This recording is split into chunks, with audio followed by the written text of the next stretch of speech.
cho 2 suất bún đậu với ạ. Can you eat mom tom? Mom thumb? What is mom thumb? This is mom tom, one of the special sauce in Vietnam. What is it made with? It smells kind of gross. Really? I think it's wonderful. It's a wonderful kind of special Vietnamese sauce, like fish sauce. Okay. How do you smell? Yeah, because I've been living in Vietnam for about 3 years.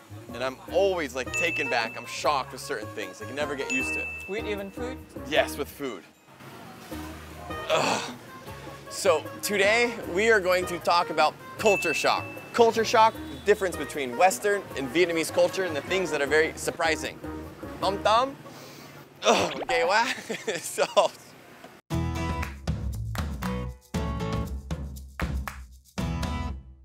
Viet, what do you call this? Trứng vịt lộn.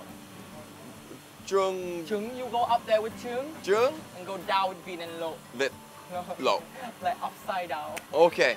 So this you would say is maybe a big culture shock for a lot of foreigners. But in English you would call this a baby duck fetus. So fetus is a baby but inside the person. So is this quite common in Vietnam? It's one of the comfort food in Vietnam that I'm very, very in love with. Yeah, so a comfort food is a food that you usually go to when you're hungry and it makes you feel happy. But as a foreigner, many foreigners would be grossed out or creeped out with this. Be grossed out, creeped out. It's like a strange kilad feeling. But does this gross you out or creep you out? No, it turned me on, like, I love it. Really? Yeah, I don't know why so many foreigners get freaked out when they see this. Yeah, I first tried this in California with my VQ friends. Wow. Yeah. They have it in California. Yeah, where like the Vietnamese communities or Vietnamese markets, you can get it. So it's not a problem. So after eating this, what do you want to do? We're gonna head up for some iced tea. Would it be okay for you? Iced tea? Iced tea? Tiếng Việt, how do you say iced tea? Trà đá. Trà đá. Okay. Trà đá. Trà đá. Okay. But I think you need to eat up and then we'll get going. Yeah.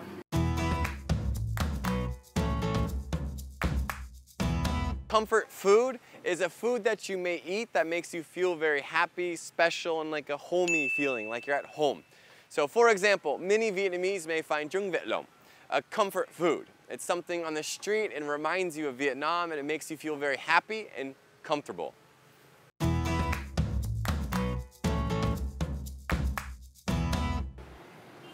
Yeah, coming on? Yeah. Okay, thanks, Yeah, Viet. So, trà đá? It's something very common in Vietnam too. In Vietnam? In Vietnam. Very cheap. Taste it. It's okay, it's a little strong though. Yeah, so very common. Yeah, cheers. Do you guys say cheers or một hai ba yo or một trăm phần trăm or một trăm phần trăm? Okay, not for trà đá. Yeah, because you know in Ho Chi Minh where I live, we do have trà đá, but we don't have a lot of. It's not like Hanoi. In Hanoi, it's everywhere, but in Ho Chi Minh, often coffee. People always say trà đá Hanoi. Yeah, so it's recognized. So Ho Chi Minh is recognized for coffee, in Hanoi for trà đá. Okay, so maybe it's like an iconic drink. Something that's iconic is something that's maybe famous or recognized for. Because I know the song Saigon Cafe sữa đá, and then trà đá vỉa hè. Okay, yeah, so it's very big. How do you translate it into English? The song trà đá vỉa hè. I have no idea.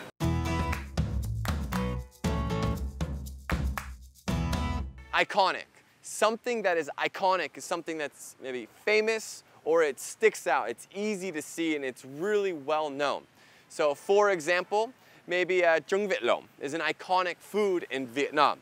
Or maybe nước mắm is an iconic food in Vietnam because it's so popular and Vietnam is known for these foods.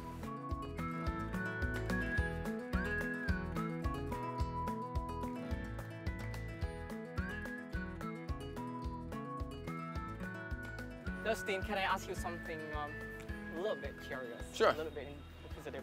How much do you earn for a month? How much money do I make a month? Yeah.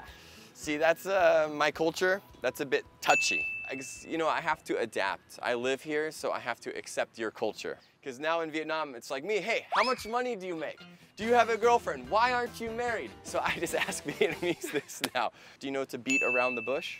Around the bush? Yeah, so to beat around the bush, this is an idiom where you have to speak maybe indirect. because the Indirect. opposite is being direct, or you could say blunt.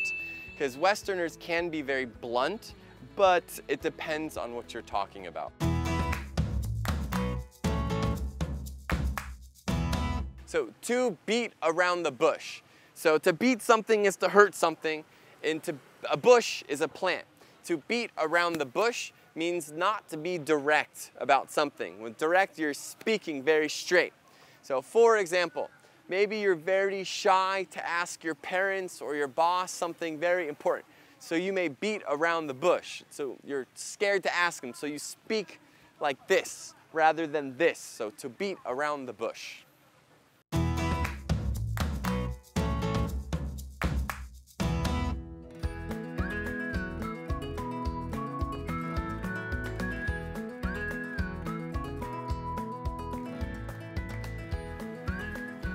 Viet, what are you doing?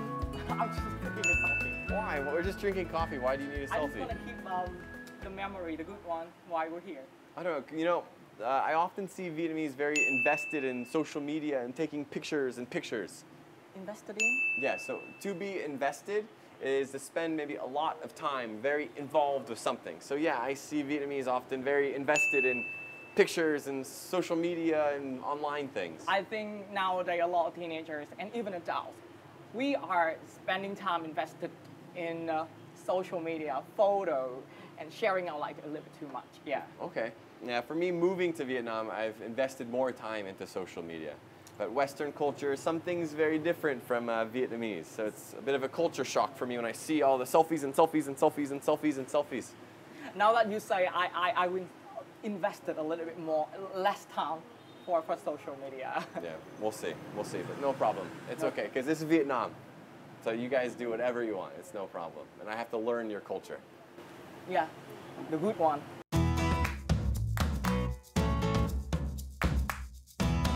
To be invested in something.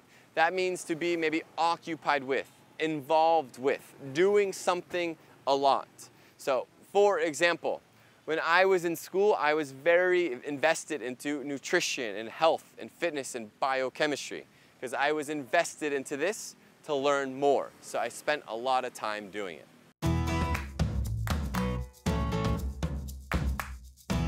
Dustin, how do you feel about this coffee?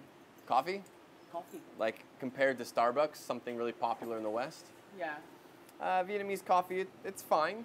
It's not a lot, it's very small amounts. But it's very cheap.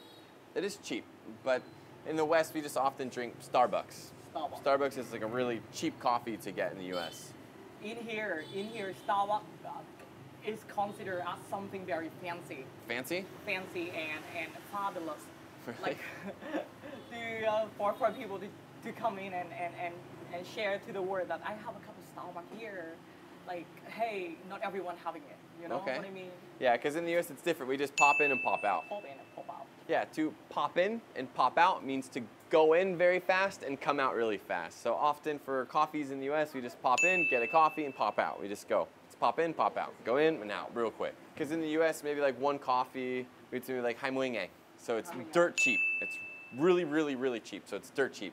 So if something is dirt cheap, it means it's like free. It's very, very cheap. But Starbucks coffee in the US is dirt cheap. Dirt cheap. Because I often see sometimes on Facebook people taking pictures of like McDonald's or like KFC. And McDonald's. Vietnamese sometimes say it a little different, but McDonald's. Fast food in the US is very, very, very cheap. McDonald's is, we would say, like a poor man's food. The poor man's food is for poor people. So McDonald's is very, very, very, very, very cheap. Poor man's food. I don't think with that price in Vietnam.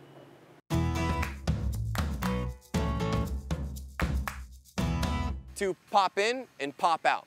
It means to go in and out very fast. So for example, drinking coffee in Western countries like United States, California, I may just pop into Starbucks and pop out. So I just go and pop in and pop out.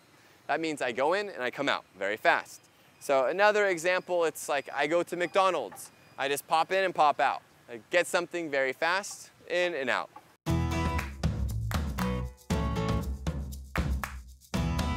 So in this episode of Culture Shock, tiếng Việt is such a confusing language. It's hard to wrap my mind around this. wrap your mind, wrap your head, you don't understand what is happening. Because this language is very different from English, and I want to give you some examples of tiếng Việt and practicing. So here, I don't know what this means, but Ming. Another kind of noodle. And so noodle, trứng, egg, da đỏ, nước mắm, Fish sauce. tỏi, Garlic. ớt, Chili. chanh. Lemon.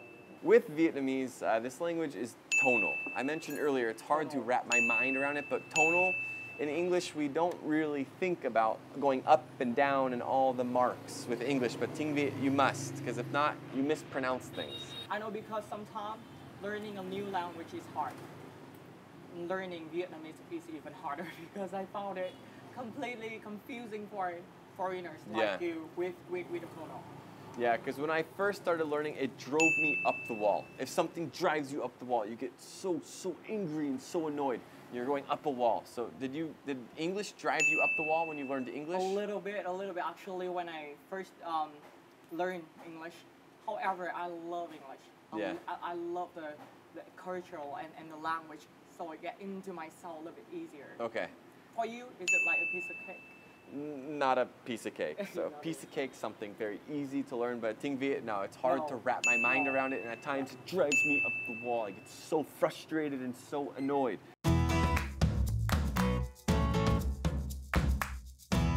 To wrap your mind around, to wrap your head around. That means it's difficult to maybe understand. So for example, if you're Vietnamese and you've never gone to a country where it's cold with a lot of snow, it's very difficult to wrap your mind around living in snow or wrap your head around living in snow because you've always lived in Vietnam. It's difficult to understand.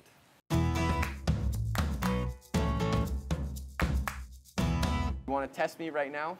Yeah. So he's going to test me on the tones. On the tone, because if you change it, only the tonal, then the meaning of it completely different. I know. I've had some terrible mistakes, like nói bại on accident. I said very bad words because my pronunciation is wrong. Yeah. Say, for example, you say ma. Ma. Ma. Ma. Ma, like a ghost. Ma. Ma. Hà Nội. Con ma like a ghost. Okay. And you go up a little bit with the tonal. You say ma. Ma. Ma. Okay. Ma. Mother.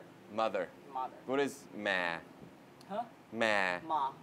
So, but. But? Oh, it's hard to wrap my mind around this right now. And it's driving me up the wall a little bit. Ma. Young Ma. rice. Ma. Young Okay. rice. What about ma? Ma. Another way to say a heart. And ma. Ma. Okay, and then the one with the question mark. The question mark. Question mark. Ma. Ma. A great. Ugh, so difficult. It's driving me up the wall. It's hard to wrap my mind around this. So, okay. A word, 5 different tonal, 5 different meanings. I know.